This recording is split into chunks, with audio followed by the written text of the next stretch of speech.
I am Chalfant, and this is Chalfant TV.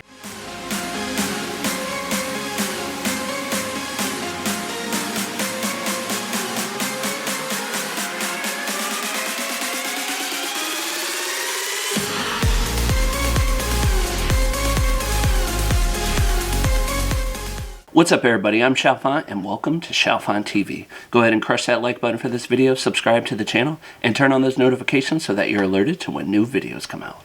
Today I'm reacting to Karma is an Army Part 4. So far I've enjoyed this entire series. I think it's a lot of fun just to be able to see the things that Army's done in response to all the antis and the haters, and I'm excited just to finish out this series. If you've ever thought about supporting this channel or me, there are two exclusive deals that are in the description of this video. First one is a free 30-day trial to Amazon Prime, and the second is a free 30-day trial to Audible Plus. Free for you, but I receive a commission of $5, so consider doing it. Let's go ahead and get into it. Hello armies, I'm back again with another Karma is an Army video. First of all, this video is not intended to hate other groups in any ways, and excuse me for grammar mistakes, cause we been new I sucks in English ha ha ha ha ha ha. Now let's start. The first topic is the classic D-Sang. Before 2016 BTS still didn't have any D-Sangs yet, and at that time, the boys said that getting a D-Sang is one of their biggest dream. They want to receive it, because it's D-Sang. It's something they can't even dream about before. But they were insulted, and got mocked for dreaming about it. On the week of their comeback, their melon rank was number 20. Considering YouTube views and digital sales, the other group is more likely to win a D-Sang. BTS physical sales are beaten by the other group. They have zero public recognition and their fandom is just starting to grow. He's going too far. Isn't he said to be smart? He doesn't seem to know how to filter words. Well, let's see how many D-Sangs that BTS have now. As of January 30th, 2020, BTS has a total of 40 D-Sangs, which is the most in South Korean history, including 3 D-Sang sweep from MMA 2019. Mama 2019, and GDA 2020. They are the one and only Korean act who can snatch all of the D-Sangs from 3 major award shows in Korea, and recently they also win a D-Sang from the FAK Music Award, which means that they now have 41 D-Sangs in total. Did you see my bag? Did you see my bag? But of course, people like to downplay BTS achievements, so now they claim that D-Sang is not important anymore. It's irrelevant, rigged, and just an attendance award.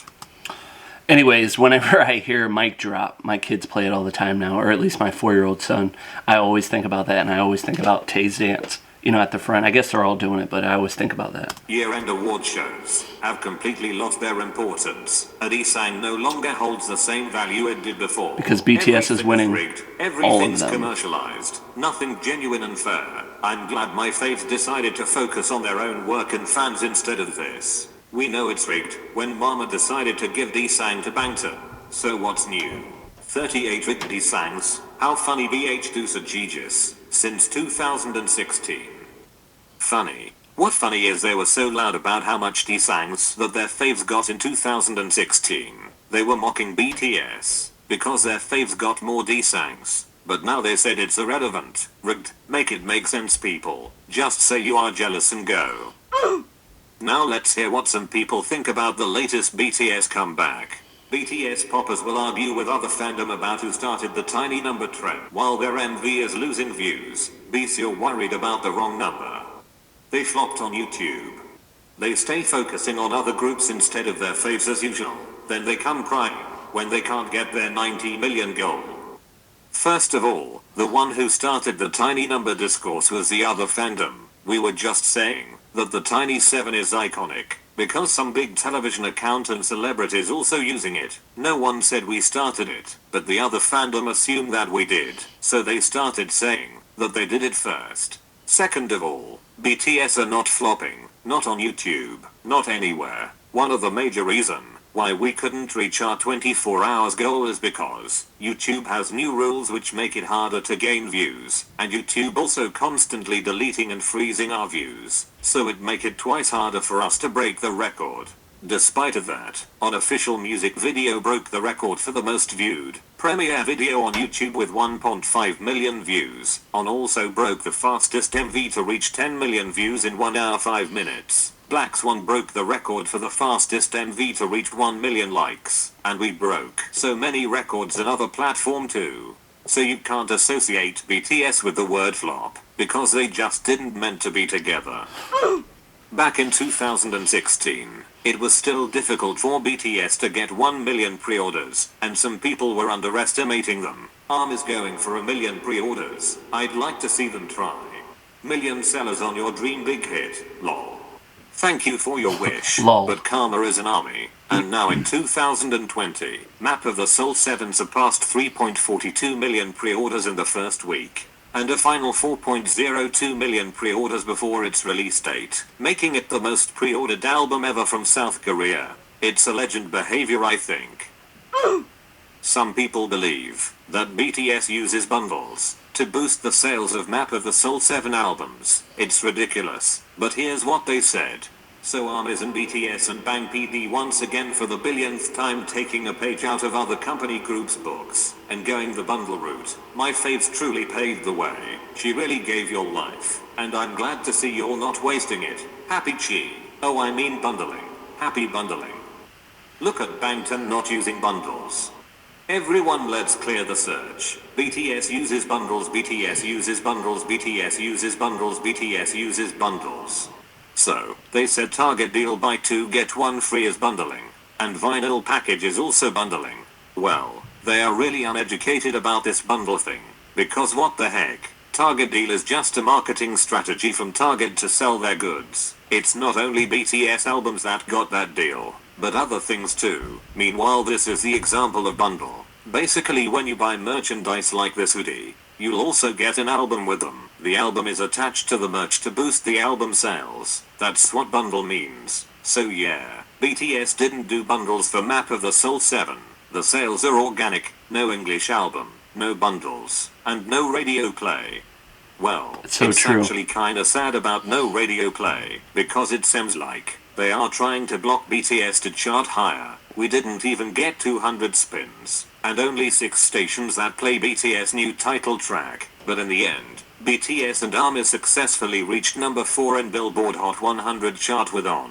Meanwhile, Map of the Soul 7 reached number 1 in Billboard 200 chart with 422k sales, and 347k in pure sales. We can achieve all of that with organic sales. We didn't need English album, bundles, and radio play to boost our sales. Our power is really that big, because teamwork makes the dream work. Let's move to the next case. Do you remember PC year 2019? At that time BTS lost all of their PCA categories. We didn't win anything, but based on the voting stats we were actually the number 1 in every nominations. And the concert tour category was particularly controversial, because Love Yourself Tour had 2.06 million attendees, which is way bigger than the winner. So it didn't make sense how BTS didn't win at least the concert tour category. They went to big stadiums, and broke so many records with it. How come they didn't win? So ARMYs were mad about it, and we ended up charting BTS entire album's discography in the US iTunes chart. Well, we had such a productive anger behavior, but of course karma is an army. Because not long after that, BTS win the exact same category in the EREMA 2019.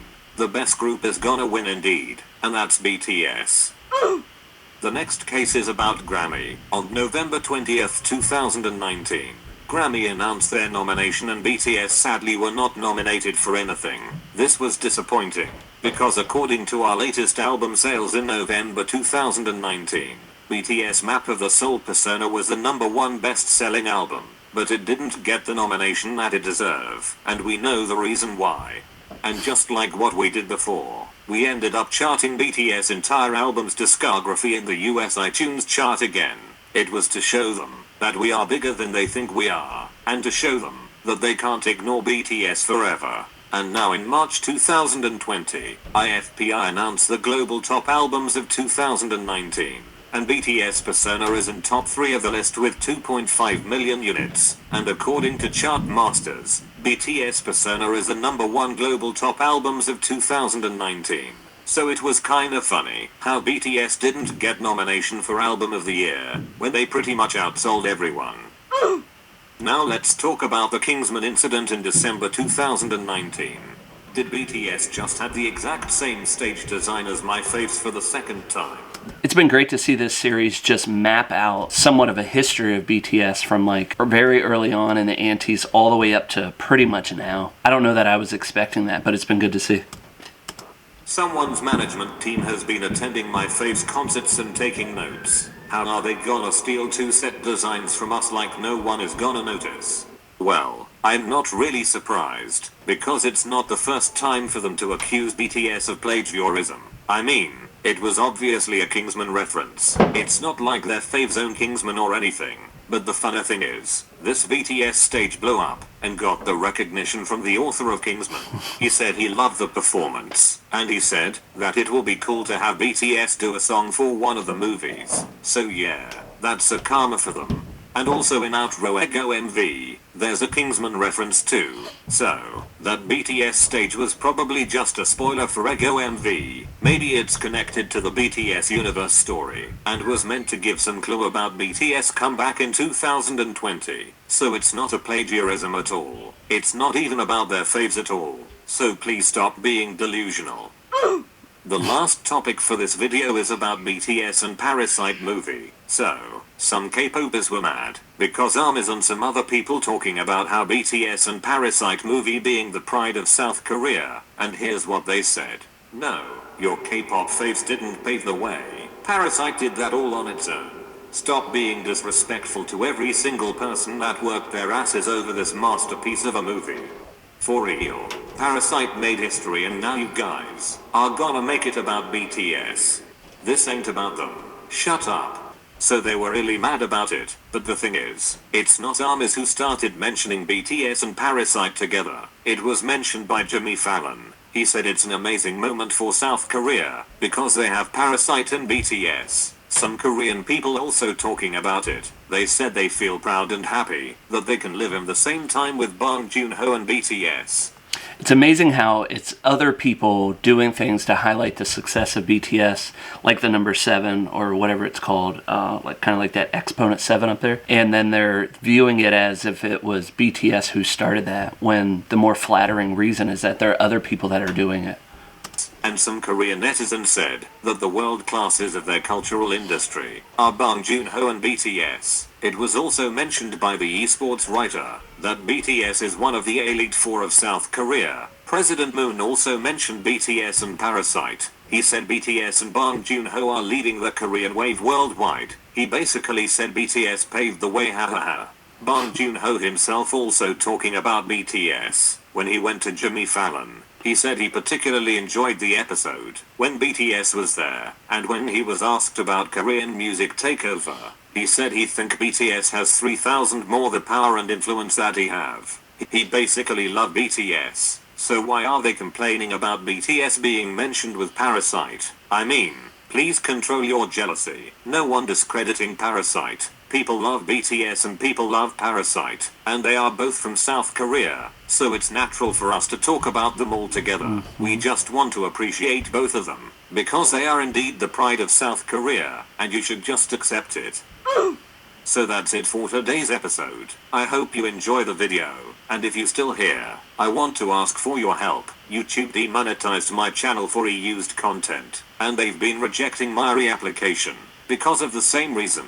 But I made all of the videos by myself, and it's not reused at all. So if you have time, can you please go to my Twitter account at @itshukga and help me to retweet this, so I can reach out to YouTube. You can also visit my Ko-fi page to support me. I will put the link in the description below, so you can check it out. Thanks for watching, and thanks for supporting me. See you in the next video.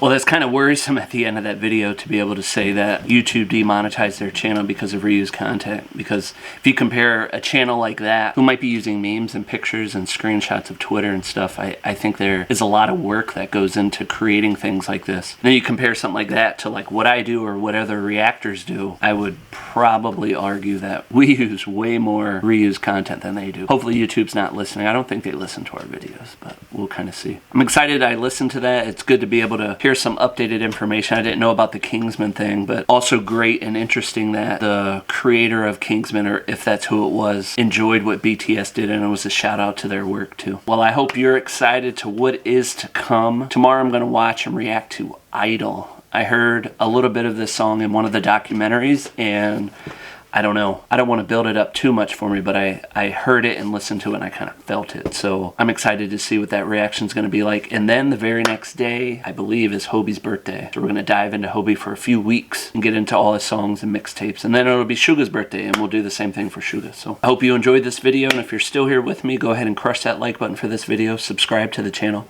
and turn on those notifications so that you're alerted to when new videos come out. Thanks for joining me. I am Chalfant, and this is Chalfant TV. And as Jim says, you nice. Keep going.